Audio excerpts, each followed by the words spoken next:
Los protagonistas, las entrevistas, la búsqueda de la verdad. Miguel Rivadeneira, en la revista de opinión, Democracia. 8:14 en el territorio continental ecuatoriano, buscando la verdad en la revista de opinión Democracia.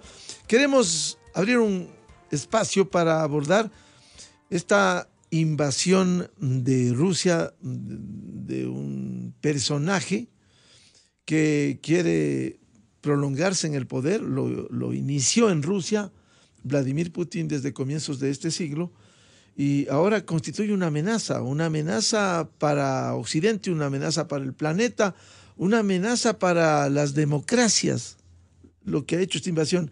Y lo último que dijo Putin este domingo, simplemente que Ucrania es la que está incumpliendo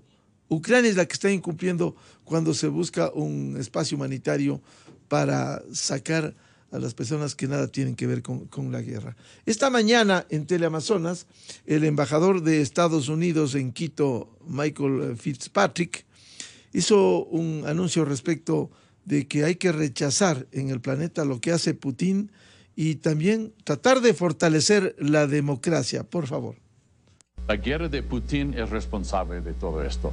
Lo más antes que él termina, que respeta a la Asamblea General de las Naciones Unidas, todos podemos intentar ayudar a Ucrania a recuperarse.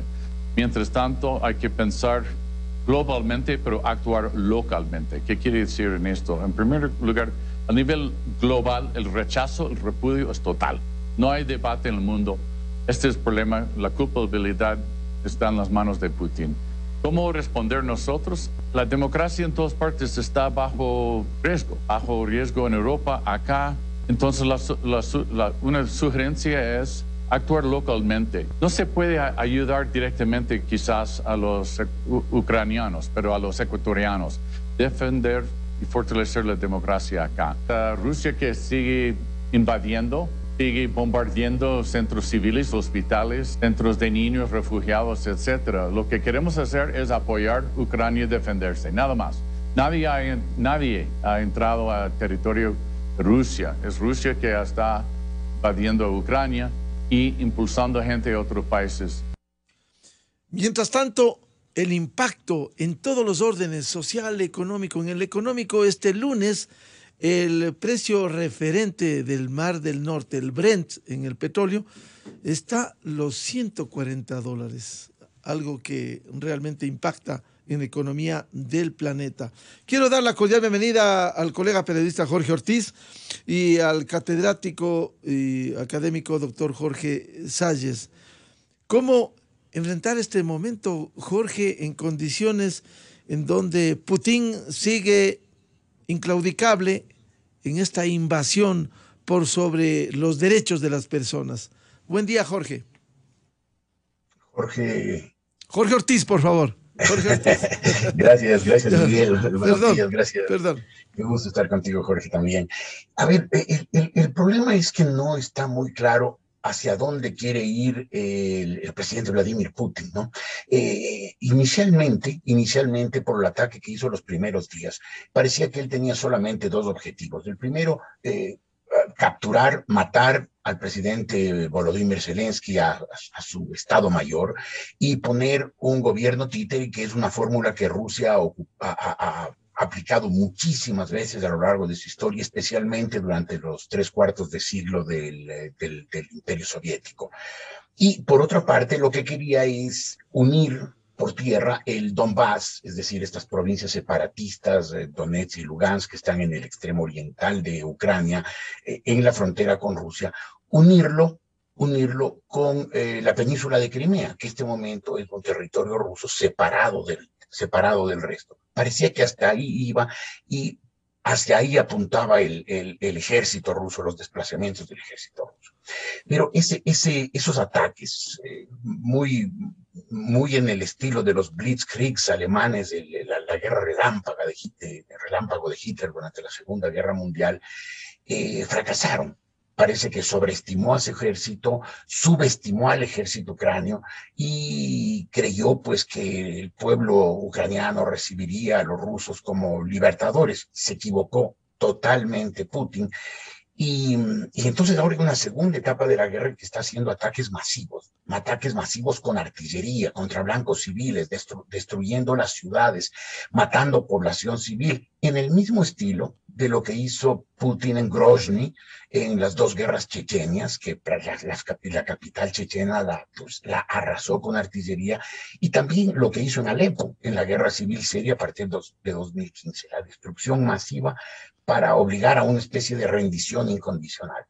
Pero claro, Putin es un hombre contradictorio, es un hombre además inescrutable. ¿Qué quiere? ¿Hasta dónde quiere llegar? ¿Está loco? ¿Está en sus cabales? ¿Es un hombre frío y calculador? ¿O es un fanático que por fanático no tiene la frialdad para analizar con precisión lo que está ocurriendo? Entonces es difícil saber qué se puede hacer. Creo que el Occidente está tratando de darle armas. Veo que la extrema derecha, porque en Estados Unidos con Putin la extrema derecha y la extrema izquierda, la extrema derecha del gobierno húngaro de Víctor Orbán, pues ya ha impedido el paso de armas occidentales hacia Ucrania. Es decir, se está convirtiendo Víctor Orbán, como buen militante de la extrema derecha, en un cómplice de la agresión rusa contra Ucrania. Es decir, ¿qué es lo que está buscando Putin? ¿Hasta dónde quiere llegar? Es muy difícil saberlo. Parecería que su objetivo inicial se le desmoronó cuando volvió la fuerza de la resistencia a Ucrania. Y en todo caso, yo creo que este momento está siendo una guerra de destrucción. Y frente a eso, pues no hay mucho que hacer. El Occidente tiene que tratar de dar la mayor cantidad de armas posibles.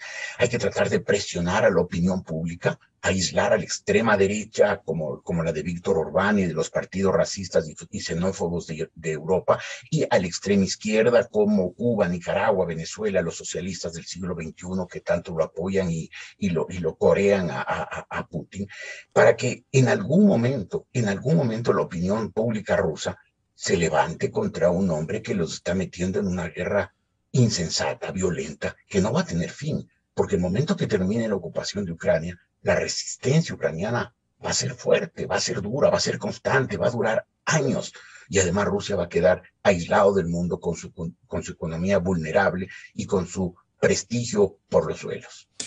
Jorge Ortiz, pero este crecimiento del conflicto, este avance de Putin en la destrucción, no puede llevar no solo a la entrega de armas, sino a la participación directa o indirecta de Occidente, y ya amenazó Putin con fuerte represión quienes participen así. Sí, digamos, teóricamente habría ese peligro. Sin embargo, yo creo que el Occidente tiene muy claro que no puede intervenir en la guerra de ninguna manera directa, porque el momento que estallara un conflicto directo entre Rusia y los países occidentales, estaríamos en la Tercera Guerra Mundial. Y Rusia es la mayor potencia nuclear del mundo, tiene aproximadamente 6.000 ojivas nucleares repartidos en todos los 17.100.000 kilómetros de su territorio, es decir, apuntando prácticamente a todas partes del mundo. Y entonces, pues, inevitablemente la subsistencia, la existencia de la raza humana de la especie humana quedaría en peligro, porque una tercera guerra mundial podría arrasar. Además, el Occidente y Rusia, los Estados Unidos y Rusia tienen una larga experiencia de estar muy duramente enfrentados, lo estuvieron 40 años durante la Guerra Fría, sin llegar a enfrentarse nunca directamente. En esos 40 años de la Guerra Fría, los americanos y los soviéticos nunca entraron en combate directo. Dicen que en febrero de 1952, en plena guerra de Corea, se encontraron en el aire sobre la península coreana aviones soviéticos y rusos, y ambos inmediatamente se separaron porque había una orden muy clara: no hay que confrontarse. Entonces yo creo que, existiendo el riesgo de un mal cálculo, creo que en general el peligro de una tercera guerra mundial, de un enfrentamiento directo entre Rusia y Occidente, podemos descartarlo, salvo que Putin haya perdido tanto el sentido de las proporciones, que después de tomar Ucrania quiera tomar algún otro país, un país que pertenezca ya a la OTAN. Podría ser, por ejemplo, Estonia, Letonia y Lituania, los 3 países bálticos que fueron de la Unión Soviética, además para tratar de darle continuidad terrestre a Kaliningrado, ese enclave ruso en el mar Báltico que está separado del resto de ese territorio por el territorio estonio. Podría ser que se quiera tomar Estonia. El momento que entre un soldado ruso en Estonia, Yo creo que ahí sí la OTAN tendría que reaccionar militarmente y ahí podríamos caer en la Tercera Guerra Mundial. Todo dependerá de la sensatez o insensatez, que parece que prima esto, de Vladimir Putin. Bienvenido al doctor Jorge Salles. ¿Cómo ve este panorama que cada vez se va complicando y que ojalá no lleguemos a lo que bien dice Jorge Ortiz, el peligro de la Tercera Guerra Mundial? ¿Hay espacio para lo que usted ha sido especialista en esto, doctor Jorge Salles? ¿Una mediación, el diálogo, el encuentro de salidas? En este momento, Miguel, buenos días a usted, querido Jorge, siempre un gusto.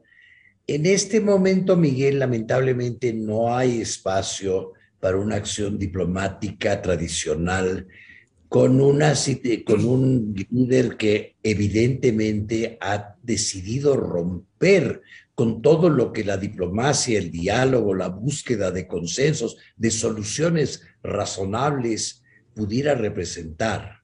En este momento desatado, el horror que Putin ha desatado, no queda más que responder, intentando responder con fuerza hasta donde se llegue a aquel límite que Jorge muy inteligentemente, como siempre, señala, que es el incrementar el riesgo de confrontación nuclear.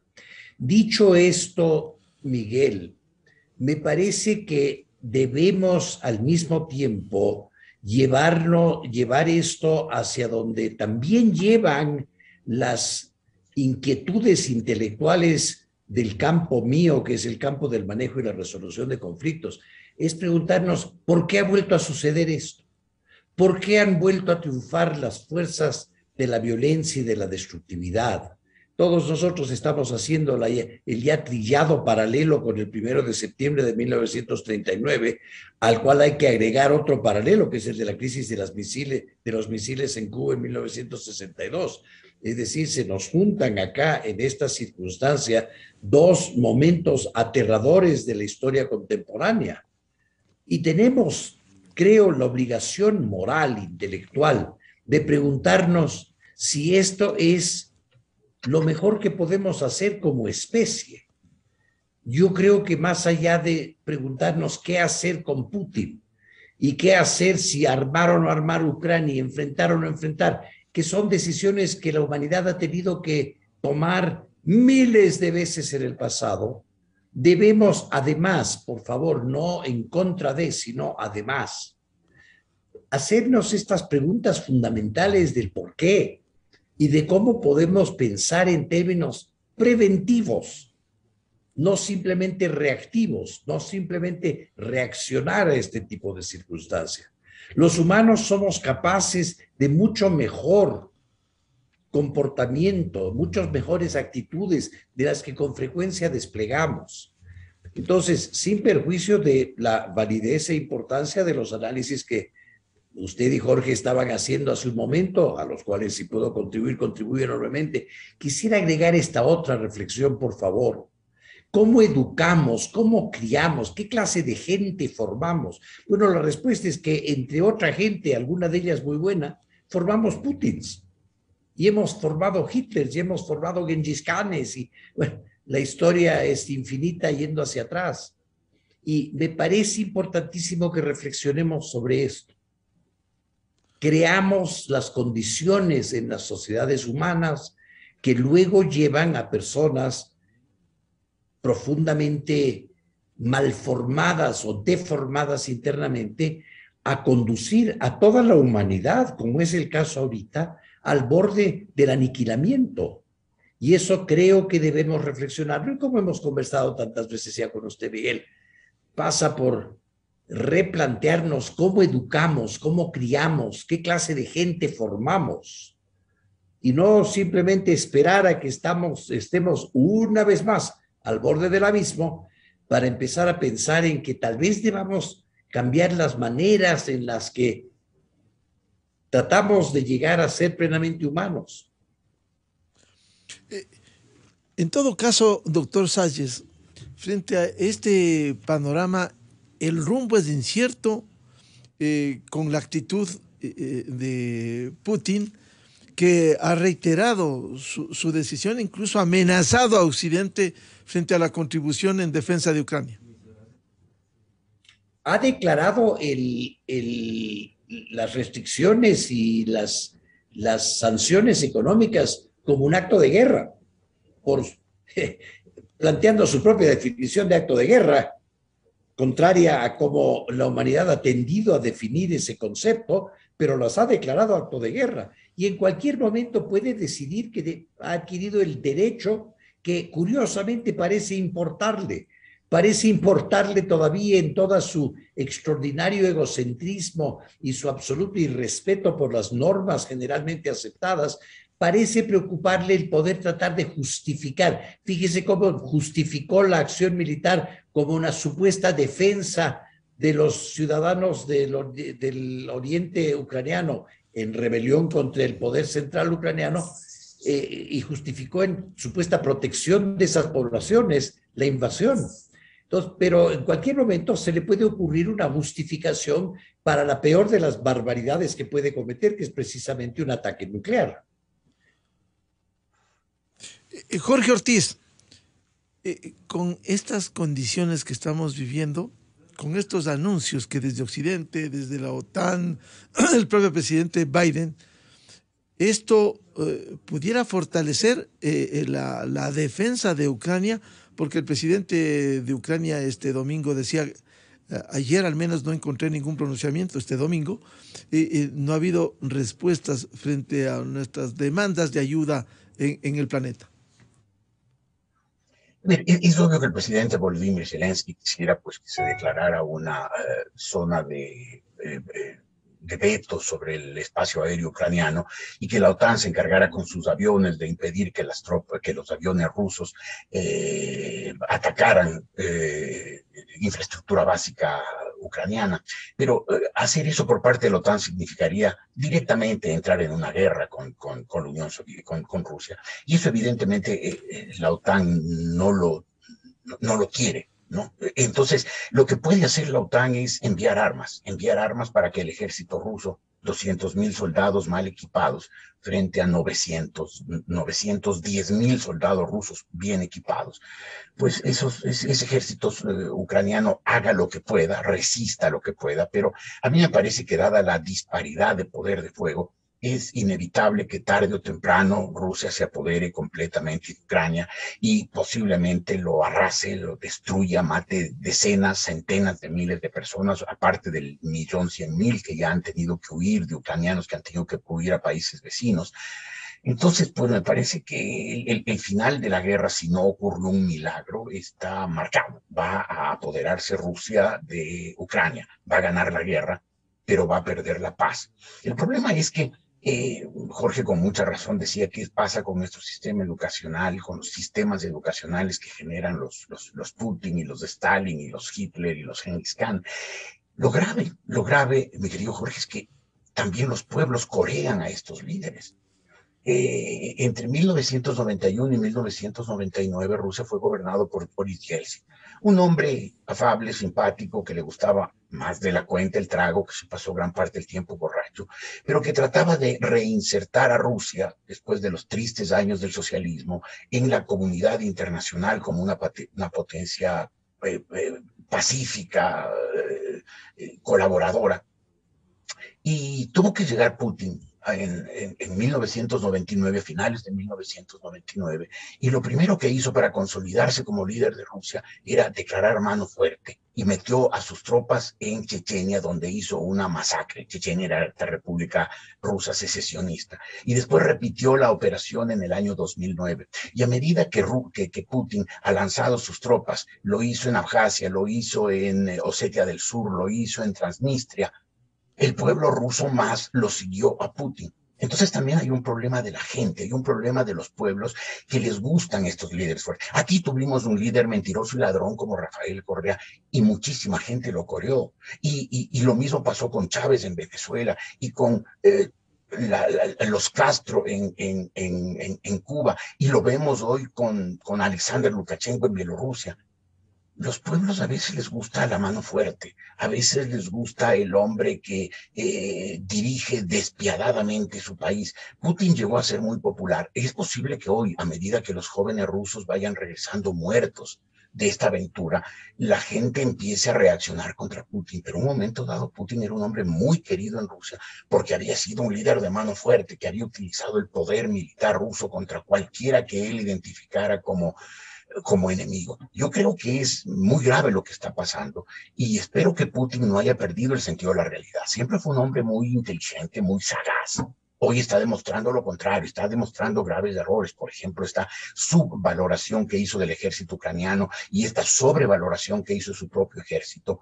Y esto de creer que en Ucrania lo iban a recibir como un libertador, pues demuestra que el hombre ya no es el agente de la KGB frío y calculador que trabaja encima de datos, sino que ha construido su propia realidad. Ojalá que esta construcción de su propia realidad no le haga creer que puede tomarse los países bálticos de reintegrarlos a Rusia como ocurrió durante la época soviética, porque el momento que eso ocurriera, la OTAN reaccionaría y habría una tercera guerra mundial. Espero que Putin no haya perdido el sentido de la realidad. Sin embargo, Putin, sí, Jorge Salles quería hacer un apunte antes de seguir con Jorge. Perdón, querido Miguel, pero es fundamental. Querido Jorge, me parece que a la final estamos diciendo lo mismo. ¿Por qué nuestros pueblos aspiran a estos caudillos y aspiran a estos dirigentes? Porque les formamos y les educamos mal, porque les formamos y educamos autoritariamente, porque en nuestros hogares se escucha decir todo el tiempo porque yo digo, y no se razona, y no se genera gente pensante capaz de asumir responsabilidades morales, que son las únicas que realmente finalmente frenan el comportamiento destructivo. Entonces me parece que a la final, querido Jorge, estamos diciendo lo mismo. Nuestros pueblos son lo que nosotros los educamos para ser. Y nuestras dirigencias, la rusa, la latinoamericana, la de casi todas partes del mundo, educa pésimamente mal, cría pésimamente mal, genera unos pequeños bonsáis humanos dependientes de los autoritarios. Eso es lo que tiene que cambiar.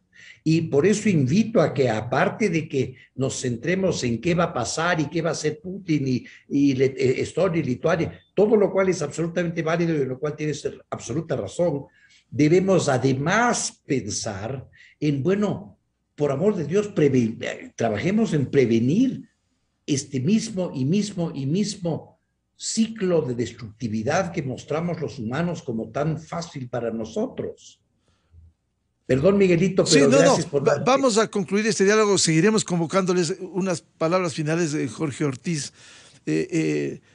No habrá mucha gestión en el planeta frente a un panorama en donde avanza de la manera que lo ha hecho Putin. Pero me parece muy difícil a esas alturas hacer algo, ¿no? Yo creo que había una posibilidad final de negociación que era la neutralización de Ucrania, su finlandización, como ocurrió después de la Segunda Guerra con Finlandia.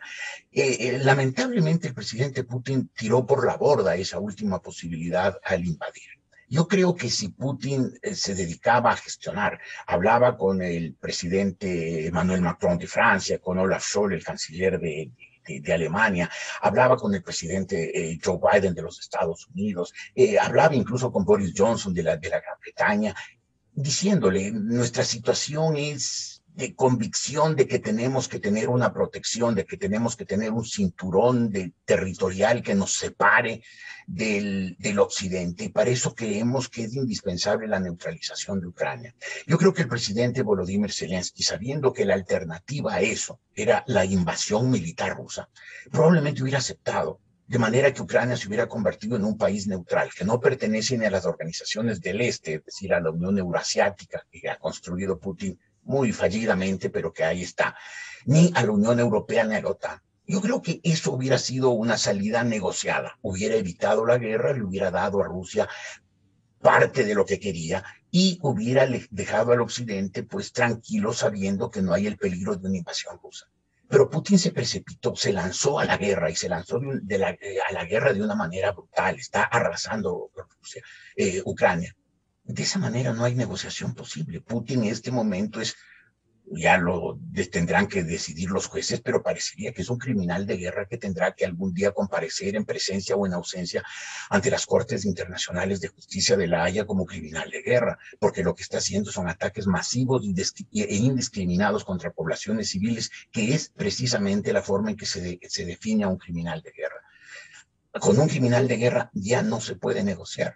Hay que derrotarlo. No se lo puede derrotar hoy en el territorio ucraniano. Habrá que derrotarlo después en la resistencia ucraniana, en la cual tiene que participar Occidente, apuntalando al pueblo ucraniano, dándole los modos para resistir, de manera que tarde o temprano el gobierno títere que Putin ponga en Ucrania se desmorone y Ucrania vuelva a recuperar su libertad. El problema es que cuando recupere su libertad, probablemente Ucrania, para garantizarse su seguridad futura de nuevas invasiones soviéticas, pedirá su ingreso en la OTAN, en la Unión Europea, y la OTAN y la Unión Europea tendrán que decirle que sí, con lo cual el problema se mantendrá ad infinitum.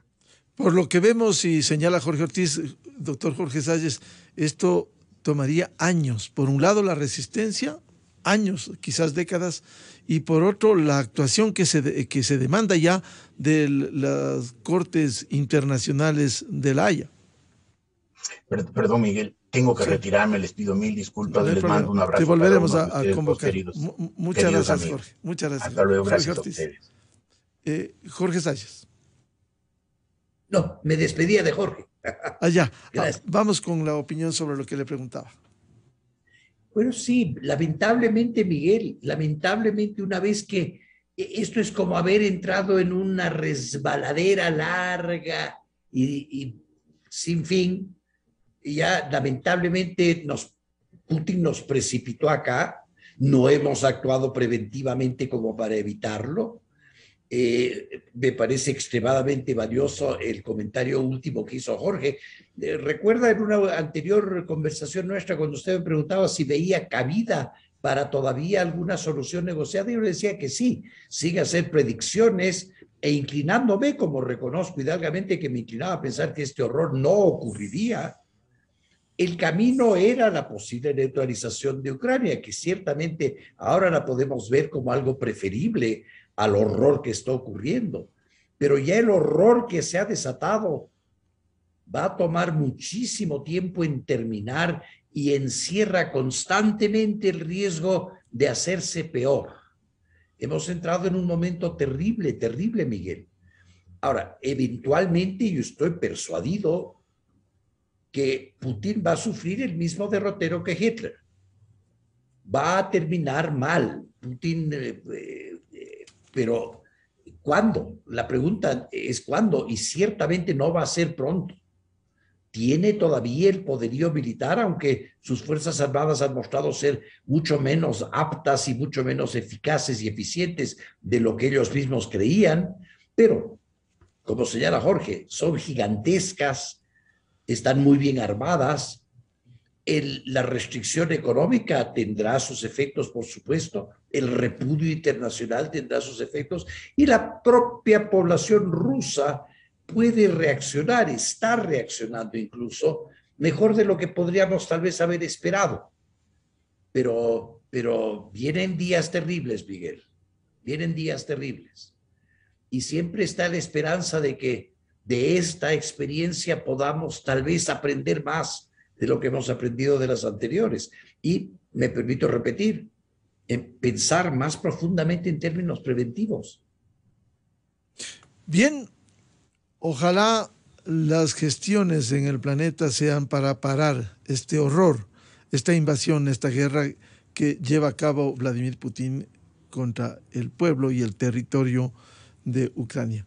A Jorge Ortiz García, periodista, y al doctor Jorge Salles, académico y catedrático, muchas gracias por la atención y por ilustrarnos de este seguimiento de lo que ocurre en Ucrania. Muy amable, Jorge y Jorge Salles. Gracias, Miguel, un gusto como siempre. Muy amable. Buscando la verdad en la revista de Opinión Democracia, 8:43 minutos en el territorio continental ecuatoriano. Una ligerísima pausa y volvemos en diálogo con el embajador Francisco Carrión, el representante diplomático del Ecuador en México, para hablar de algo positivo, esta contribución del retorno de ecuatorianos a nuestro territorio, la coordinación de vuelos humanitarios y su facilitación.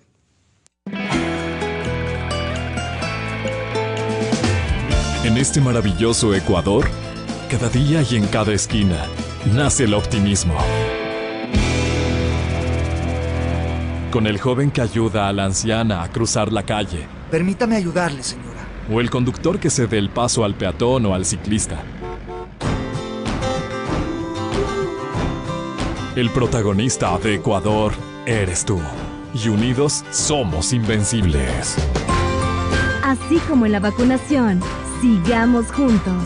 Porque ya demostramos que podemos. Porque lo merecemos. En todas partes. Ponte Exa FM.